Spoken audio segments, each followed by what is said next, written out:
Video start करने से पहले आप सभी को बता देना चाहते हैं इस वीडियो में जितना भी स्टडी कंटेंट लिया गया है वो सब राजस्थान माध्यमिक शिक्षा परिषद अजमेर की पाठ्य पुस्तक माइक्रो और मैक्रो इकोनॉमिक्स से लिया गया है।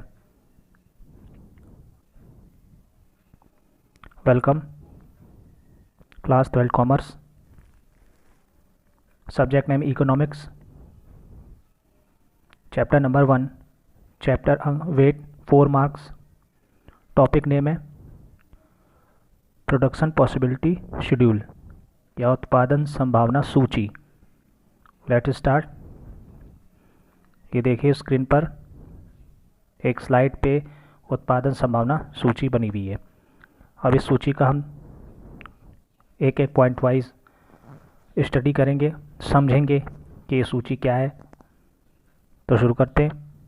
देखिए सबसे पहले दो कॉलम बने हुए हैं अप एंड डाउन में, गेहूँ और चावल जहाँ लिखा हुआ है वस्तु के लिए, और एक लेफ़्ट से राइट की ओर ABCDE 5 कैटेगरी बनी हुई है और ऊपर नेम लिखा हुआ है उत्पादन संभावना सूची, उत्पादन संभावना सूची। और बीच में कुछ डाटा है 100, 90, 70, 40 वगैरह करके। तो उसके लिए इसके समझने से पहले हम सबसे पहले थोड़ा सा नीचे देखते हैं। एक नोट मैंने लिखा हुआ है, उस नोट को देखिए।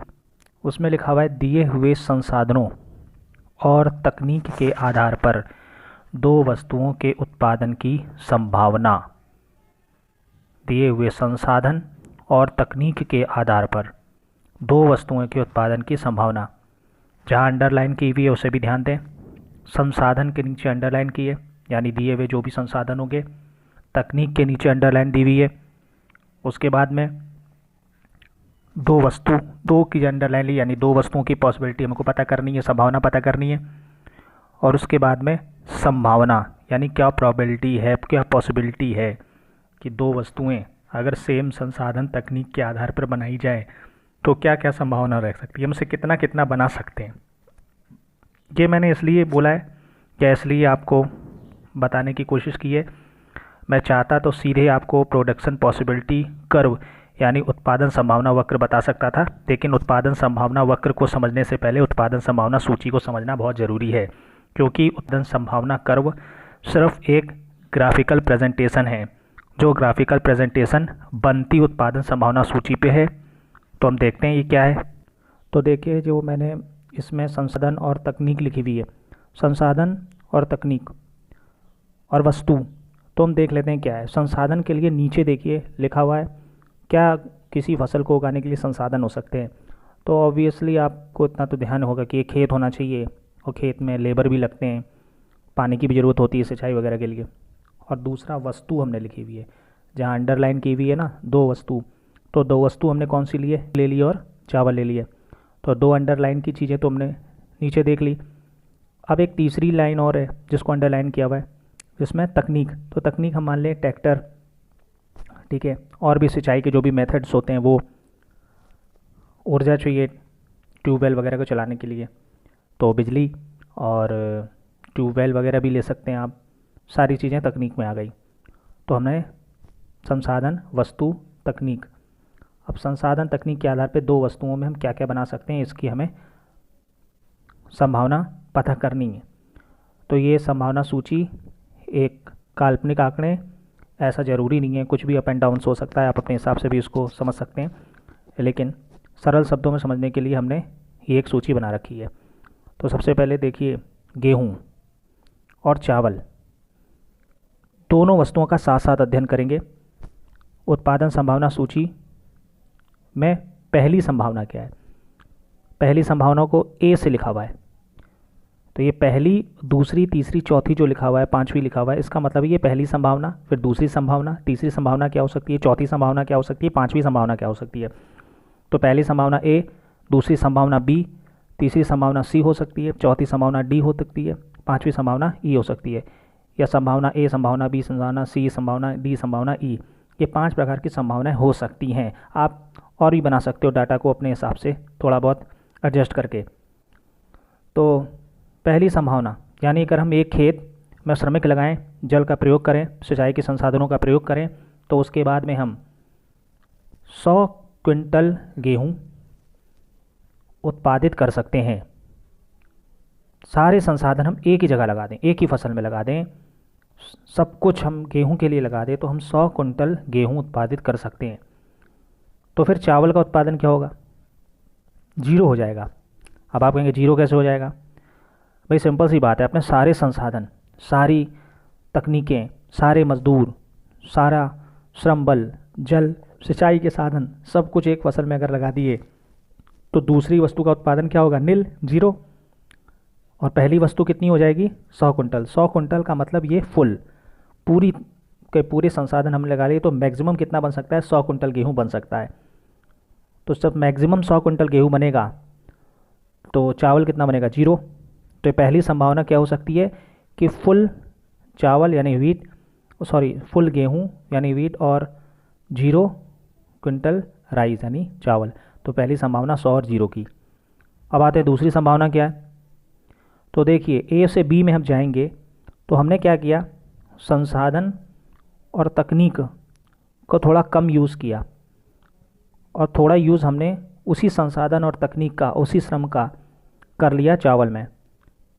तो फिर क्या हुआ हमारे सामने रिजल्ट कि गेहूँ 10 कुंटल कम बना। ठीक है, गेहूँ 10 कुंटल कम बना, यानी 100 से 90 हो गया। तो उसके एवज में क्या हुआ? अगर गेहूँ 10 कुंटल कम बना है तो जाहिर सी बात है संसाधन थोड़े बच गए हैं, तकनीक थोड़ी बच गई है, श्रम थोड़ा बच गया है, उसका प्रयोग हम कहाँ कर देंगे? चावल पे कर देंगे।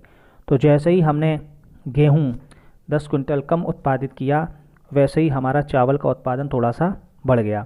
तो दूसरी संभावना क्या हो गई? गेहूँ 90 कुंटल और चावल 10 कुंटल। ठीक है, और आगे बढ़ते हैं। देखिए फिर हमने क्या किया? गेहूं को और कम उत्पादित किया। गेहूं का हमने 70 कुंटल उत्पादन किया। तो ज़रा सोचिए, जब गेहूं का 70 कुंटल उत्पादन करेंगे तो 90 से तो 20 कम हो गया, 90 से 20 कम और 100 से 30 कम हो गया। तो 90 से जब 20 कम हुआ तो 20 कुंटल गेहूं उत्पादन करने में जो संसाधन लग रहे थे, जो मजदूरों की मजदूरी लग रही थी, जो जल लग रहा था, जो सिंचाई लग रही थी, जो अन्य संसाधन लग रहे थे, वो संसाधन बच जाएंगे। और वो संसाधन कहाँ लग जाएंगे? वो संसाधन चावल में लग जाएंगे। और चावल बढ़ के कितना हो जाएगा? 10 से 20 हो जाएगा। यानी गेहूं की मात्रा में कमी हो जाएगी तो चावल की मात्रा थोड़ी बढ़ जाएगी, क्योंकि ये हमारा ट्रांसफ़र हो गया संसाधन और तकनीक का, किससे? गेहूँ से चावल की ओर। तो ये हमारी तीसरी संभावना हो गई कि गेहूँ 70 कुंटल और चावल 20 कुंटल। ये कौन से आधार पे? दिए हुए संसाधन और तकनीक के आधार पे। जो भी संसाधन हमें मौजूद है उसी में करना है। ये नहीं कि आप संसाधन बढ़ाते जा रहे हैं। संसाधन बढ़ाते जाएंगे तो ये दोनों चीज़ों में डाटा अंतर आने लगेगा। संसाधन वही हैं, लेकिन दिए हुए सीमित संसाधनों में हम कैसे संभावना बना सकते हैं दोनों की। तो ये हमारी तीसरी संभावना थी। फिर हम आते हैं चौथी, यानी कि डी। देखिए गेहूं की ओर 70 से 40 हो गया, यानी 30 और कम हो गया। जब 30 और कम हो गया तो आप क्या देखते हैं? जब 30 और कम हो जाएगा तो संसाधन क्या होंगे? थोड़े से बच जाएंगे। तकनीक क्या होगी? बच जाएगी। श्रम बल क्या होगा? बच जाएगा। जल क्या होगा? बच जाएगा। सिंचाई के संसाधन क्या होंगे? बच जाएंगे। जब ये चीज़ें बच जाएंगी सारी, तो इन चीज़ों का प्रयोग करके क्या किया जाएगा? चावल को उत्पादन में लगा दिया जाएगा। और चावल के उत्पादन में लगा देंगे तो चावल का उत्पादन क्या होगा? 10 कुंटल बढ़ जाएगा। तो फिर गेहूं में जितनी हमने कमी की उसके मुकाबले चावल में हमने 10 कुंटल की वृद्धि कर ली, यानी चावल हमने 10 कुंटल बढ़ा के बनाया और गेहूं हमने 30 कुंटल घटा के उत्पादन किया। तो ये हमारी चौथी संभावना प्रकट हो गई। यहाँ तक समझ में आई बात? अब पीपीसी यानी प्रोडक्शन पॉसिबिलिटी कर्व इसी के आधार पर बनेगा। उससे पहले हम नेक्स्ट पढ़ते हैं, पांचवी संभावना। देखिए पांचवी संभावना क्या है? पांचवी संभावना भाई हो गई 0। गेहूँ 0 और चावल 40। ध्यान से देखिएगा आप, गेहूँ 0 और चावल 40, यानी हमने गेहूँ को बिल्कुल उत्पादित नहीं किया। गेहूँ को बिल्कुल उत्पादन नहीं किया था। मतलब चौथी संभावना में 40 का उत्पादन किया था, तो पांचवी संभावना हमने 0 किया, यानी बिल्कुल उत्पादित नहीं किया। अगर हम गेहूँ को बिल्कुल भी उत्पादित नहीं करेंगे तो जितनी भी श्रम बचेगा, जितना भी ज़मीन की व्यवस्था बचेगी, जितना भी जल बचेगा, जितना भी सिंचाई के संसाधन बचेंगे, जितना भी मेहनत बचेगी, वो सब कहाँ लग जाएगी? चावल में लग जाएगी। तो चावल कितना उत्पादित हो जाएगा? 40 कुंटल। अब अगर आप देखिए टेबल समाप्त हो गई है तो चावल लास्ट में कितना है? 40 कुंटल। यानी कि चावल अपनी पूर्ण क्षमता से उत्पादित हो जाएगा, यानी चावल की पूर्ण उत्पादन स्तर को हम प्राप्त कर लेंगे। फिर से सुन लीजिए, चावल के पूर्ण उत्पादन स्तर यानी मैक्सिमम उत्पादन के स्तर को हम प्राप्त कर लेंगे, उसके बदले गेहूं का 0 उत्पादन होगा। अब वापस ज़रा नज़र घुमाइए पहले नंबर पॉइंट पे, वहाँ पे देखिए चावल 0 था और गेहूं 100 था। तो इतना तो थोड़ा सा समझने की कोशिश कीजिए कि अगर फुल गेहूं उत्पादन करते हैं तो सारे संसाधन कहाँ लग गए थे? गेहूं में। तो चावल का उत्पादन कितना था? नील, 0, कुछ नहीं था। लेकिन अगर सारे संसाधन हमने गेहूं से हटा दिए, यानी कि गेहूं का उत्पादन हमने 0 कर दिया, यानी गेहूं पे हमने कोई भी संसाधन नहीं लगाया, गेहूं पे हमने कोई भी तकनीक का यूज़ नहीं किया, गेहूं पे हमने कोई भी श्रमिक का यूज़ नहीं किया, तो वो सारा श्रम बल, धन बल, सारे संसाधन कहाँ लगा दिए? चावल पे। और चावल अपनी पूर्ण उत्पादन संभावना को प्रकट करने लगा है, यानी कि 40 कुंटल उत्पादन हो चुका है। और ए और ई को अब ध्यान से देखिए, सिर्फ ए और ई को, बीच को छोड़िए, ए और ई को देखिए। ए और ई यानी कि पहली और पांचवी संभावना को देखिए, उसमें लिखा हुआ है गेहूं मैक्सिमम तो चावल मिनिमम, यानी कि 0, कुछ नहीं, नील। और पांचवी में देखिए गेहूं 0 तो चावल 40 कुंटल। यानी जब सारे संसाधन आप गेहूं में लगा देते हैं तो चावल कितना होगा? 0 उत्पादन होगा। अगर सारे संसाधन आप चावल में लगा देते हैं तो गेहूं कितना उत्पादन होगा? 0। यही चीज़ उत्पादन की संभावना को प्रकट करती है। यानी अगर सारे सब कुछ संसाधन और तकनीक का खेल है, संसाधन और तकनीक को आप जैसे जैसे एडजस्ट करते जाएंगे वैसे ही उत्पादन संभावना अलग अलग होने लगेगी। सारे संसाधन एक में लगा दोगे तो दूसरा का उत्पादन 0 हो जाएगा, और सारे संसाधन में दूसरी वस्तु में लगा दोगे तो पहली वस्तु का उत्पादन 0 हो जाएगा। वस्तु कुछ भी ले सकते हो, सेब, संतरा, आम, केले, जो भी मन पड़े ले सकते हो, अपने मन से कोई भी टेबल बना सकते हो, बुक की टेबल भी देख सकते हो, लेकिन संसाधन तकनीक दिए हुए होने चाहिए, यानी उसमें बदलाव नहीं होगा, और वस्तुएं 2 होंगी तो ही उत्पादन की अलग अलग संभावना प्रकट होकर आएंगी। अगर आप चौथी में देखें तो उत्पादन दोनों का लगभग एक संतोषजनक स्थिति पे है, तीसरी में भी संतोषजनक स्थिति में है, चौथी में एकदम विरोधाभासी और पहली में एकदम विरोधाभासी। समझ रहे हैं? तो ये चीज़ उत्पादन संभावना सूची है जो मैंने आपको यहाँ पे बताई। इसका बताने का कारण क्या है, इसको अगर आप समझ लें अच्छे से तो मैं अगर नेक्स्ट वीडियो नहीं भी बताऊं या कुछ नहीं भी बताऊं, तो अगर आप एक ग्राफ पे इसको बनाने की कोशिश करेंगे, एक एक्स अक्ष खींचेंगे, एक वाई अक्ष खींचेंगे, एक्स अक्ष पे गेहूं रखेंगे, वाई अक्ष पे चावल रखेंगे, तो आपका एक ग्राफ पे एक वक्र बन के तैयार हो जाएगा। और वो वक्र फ्लोप उसकी नेगेटिव फ्लोप होगी, यानी कि ऋणात्मक ढाल होगी उसकी। उसको मैं कल बता दूंगा आपको, कल वीडियो में ये आ जाएगा। तो जो पीपीसी है, PPC for production possibility curve, यानी उत्पादन संभावना वक्र, पीपीसी बना है पीपीएस पे, यानी प्रोडक्शन पॉसिबिलिटी शेड्यूल पे। तो ये आपको अच्छे से समझ लेना है। तो ये आपकी उत्पादन संभावना सूची थी।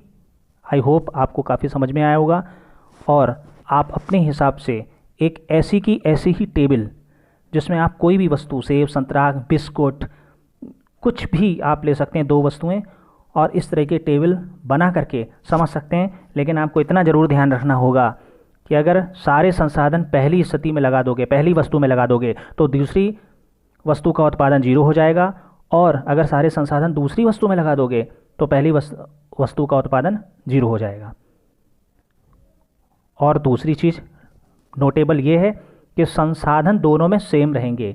ये नहीं कि भैया आपको चावल बनाना है तो आपने 20 मजदूर बढ़ा दिए, और गेहूं बनाना है तो आपने 15 मजदूर कम कर दिए। उन्हीं दिए गए संसाधनों को, लिखा हुआ है पहली लाइन, दिए हुए संसाधनों को, और ये जो नोट लिखा हुआ है ना, दिए हुए संसाधनों को तकनीक के आधार पर 2 वस्तुओं की संभावना, ये तो मैंने एक परिभाषा के 2 टुकड़ों को काट के यहाँ पे लिखी है।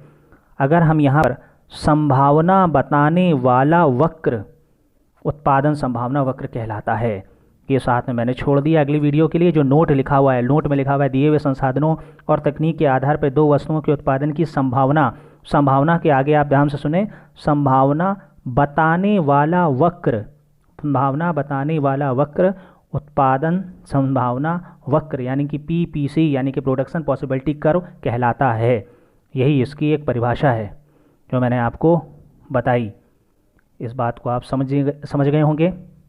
और नेक्स्ट जो हमारा टॉपिक है, और जो नेक्स्ट हमारा टॉपिक है पीपीसी, उसको मैं कल बता दूंगा, कल मैं नेक्स्ट वीडियो भी अपलोड कर दूंगा, तो आप उसमें समझ सकते हैं। और पीपीसी और या प्रोडक्शन पॉसिबिलिटी शेड्यूल को पढ़ने के बाद में हमारा चैप्टर बंद हो जाएगा, सॉरी हमारा चैप्टर पूरी तरीके से कंप्लीट हो जाएगा। फिर हम नेक्स्ट चैप्टर की वीडियो को पढ़ेंगे, समझेंगे और उसको समझने की कोशिश करेंगे।